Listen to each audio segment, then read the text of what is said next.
Assalamualaikum warahmatullahi wabarakatuh. Salam sejahtera untuk kita semua. Apa kabar sahabat-sahabatku dan para pemirsa Arah 9? Semoga senantiasa sehat walafiat. Bil khusus kepada sahabat-sahabat Ansor, Banser, PAC Jagakarsa, Jakarta Selatan. Saya saat ini hadir secara virtual untuk mengisi kekosongan dari rutinitas kita yang pada minggu ini memang lebih baik ditiadakan karena kondisi COVID-19 yang kian meningkat di daerah Jakarta dan sekitarnya. Walaupun secara virtual, mudah-mudahan tidak mengurangi rasa kebersamaan kita. Mudah-mudahan juga tidak mengurangi keberkahan kita.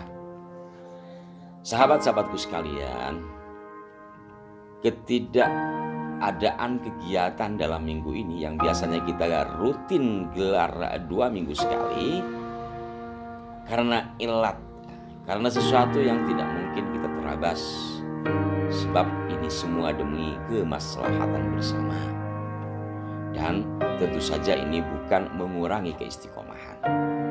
Nanti setelah COVID mereda dan mudah-mudahan segera berlalu, kita kembali lagi seperti semula, tanamkan keistiqomahan untuk bersama berzikir, berselawat, dan ngaji bareng.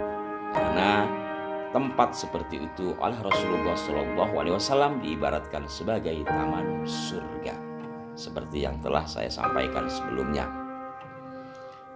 Sahabat-sahabatku sekalian, pada kesempatan ini saya ingin mengajak Anda semua untuk kembali mengingat-ingat, kira-kira apakah niat kita ketika awal ingin memasuki satu gerbang yang bernama pengkaderan menuju gerakan pemuda Ansor atau Banser. Innamal a'malu binniyat. Segala sesuatu bergantung pada niat. Bahwa sahnya sesuatu bergantung pada niat. Dalam konteks fikih, tentu niat menjadi sesuatu yang sangat penting, menjadi rukun. Sebab tanpa niat, misalkan salat, puasa, zakat, wudhu pun tidak akan sah. Harus memulai dengan niat. Nah, dalam kehidupan kita sehari-hari, di dalam kita berorganisasi, niat menjadi penting. Sebab dari niat inilah bermula kita akan melangkah menuju sebuah perkumpulan, menuju sebuah pergerakan untuk mengikuti hal-hal yang telah menjadi kewajiban, menjadi kesepakatan. Yuk, kira-kira niat sahabat-sahabat apa pada saat itu? Apakah niatnya hanya sekedar ingin ikut-ikutan, pengen tahu, nyoba-nyoba? Atau mungkin memang tertanam niat ingin belajar, ingin mengabdi kepada bangsa, negara, kepada agama melalui Ansor, Banser di bawah naungan Nahdlatul Ulama sambil pula berharap berkah? Atau apa? Mudah-mudahan yang kedua ini ya. Tetapi umpama sahabat-sahabatku, kita atau di antara kita salah niat, hanya ingin coba-coba, tetapi karena kesungguhan saat melakukan pengkaderan, disertifikat juga, ya kita benahi kembali niat kita. Begitu juga kepada sahabat-sahabatku yang niatnya sudah benar, melangkahnya sudah tepat, tetapi di pertengahan jalan ada perubahan di dalam hati kita. Niat kita yang tulus berubah karena satu dan lain hal.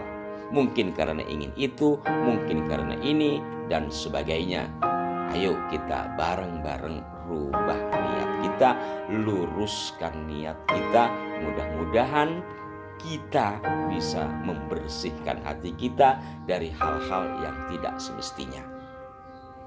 Sebab apa sahabat-sahabatku? Hal-hal seperti itu biasa terjadi. hal-hal seperti itu umum terjadi. Maka biasa kita berdoa, ya muqallibal qulub tsabbit qalbi ala dinik. Dalam hal beragama pun kita bermohon agar ditetapkan hati, apalagi di dalam berorganisasi. Maka saling mengingatkan terkait dengan niat, terkait dengan apa yang ada di benak kita adalah menjadi penting. Sebab lagi-lagi apabila itu tidak segera diluruskan, bisa memungkinkan langkah-langkah kita keluar dari yang telah menjadi kesepakatan diri pribadi atau mungkin kesepakatan bersama di dalam organisasi. Apabila ini terjadi, maka langkah organisasi ataupun kita secara pribadi dalam berorganisasi tidak lagi memenuhi standar yang telah disepakati. Allah Subhanahu wa taala berfirman di dalam Al-Qur'an, A'udzu billahi minasyaitonir rajim. Bismillahirrahmanirrahim. Wala takunu kallati naqadat ghaslaha min ba'di quwwatin ankafa. Al-ayah. Dan janganlah kamu seperti seorang perempuan yang menguraikan benangnya yang sudah dipintal dengan kuat menjadi cerai-berai kembali. An-Nahl ayat 92. Pesan Allah di dalam ayat tadi, jika kita bawa di dalam persoalan kita berorganisasi, maka bisa diartikan awal kita sudah benar niatnya, langkah kita sudah tepat jalannya, tetapi belakangan karena mungkin satu dan lain hal kita rusak sendiri. Mohon maaf, mungkin ada di antara kita ada yang ingin begini, ada yang ingin begitu, bahkan mungkin berorganisasi ingin dijadikan batu loncatan, mungkin. Dari sinilah yang mungkin saja atau sangat memungkinkan dapat merusak roda keorganisasian. Pintalan benang yang sudah menjadi kain yang indah. Misalkan kita telah berupaya dengan susah payah ketika pengkaderan, lapar, capek, ngantuk, kita telusuri, kita ikuti, berikut langkah-langkah yang lain kita ikuti, sampai akhirnya jadi anggota, sampai kemudian menjadi pengurus. Baik, tetapi setelah kebaikan itu dicapai, kita rusak sendiri karena ada ego di dalam hati atau keinginan yang tidak terkendali. Ya, ini biasa terjadi dan mari bareng-bareng kita menyadari dan kita luruskan niat kembali. Bagi saya secara pribadi, di dalam berorganisasi, selain ngalah berkah juga menimba ilmu, belajar dan terus belajar. Baik itu belajar secara administratif, belajar memahami rasa kebersamaan, belajar memahami perbedaan yang ada di antara teman-teman, dan belajar yang lain. Maka itu sahabat-sahabatku, kalau organisasi ini selain dijadikan ajang untuk ngalah berkah, tetapi juga dijadikan media kita belajar, maka kembalilah kepada konsep-konsep orang belajar. Satu contoh bagaimana sebaiknya ketika kita di dalam belajar, di dalam Babat Metawis Sunan Kalijogo memberikan pesan kepada seorang pemuda gagah pada saat itu yang hendak mendirikan sebuah kerajaan yang kelak bernama Kerajaan Mataram Islam. Dialah Raden Sutawijaya yang kelak bernama atau lebih dikenal dengan sebutan Panembahan Senopati. Kepada sang Panembahan, Kanjeng Sunan Kalijaga berpesan, semestinya nalar diasah dan dimatangkan melalui pembelajaran. Ketika sedang melakukan pembelajaran, tidak boleh keras kepala dan tidak membuat tatanan atau aturan sendiri. Adapun menambah ilmu adalah kemauan. Ingat, mantap di hati. dan bersungguh-sungguh. Selain itu, menyadari bahwa segala pengetahuan bermuara pada Sang Maha Bijaksana. Oleh sebab itu, tidak boleh jumawa dan menyepelekan orang lain, serta hendaknya berupaya mengendalikan lisan agar tercapai keharmonisan. Pesan yang sangat indah dan berharga dari salah seorang anggota Wali Songo terhadap salah seorang muridnya, Panembahan Senopati, ketika beliau hendak mendirikan sebuah kerajaan yang telah disebut Kerajaan Mataram Islam.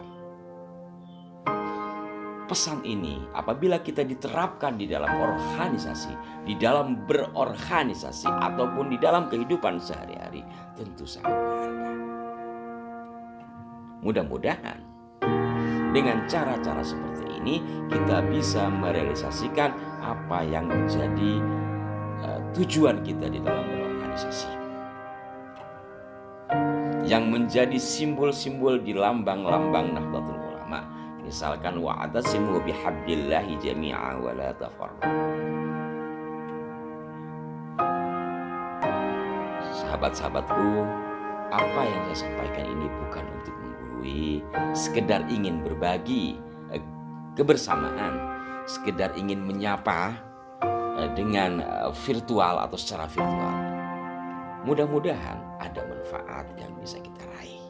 Mudah-mudahan setidaknya ada sesuatu yang bisa kita serap sehingga dapat melajukan langkah di dalam berorganisasi atau dalam kehidupan sehari-hari lebih baik dari sebelumnya.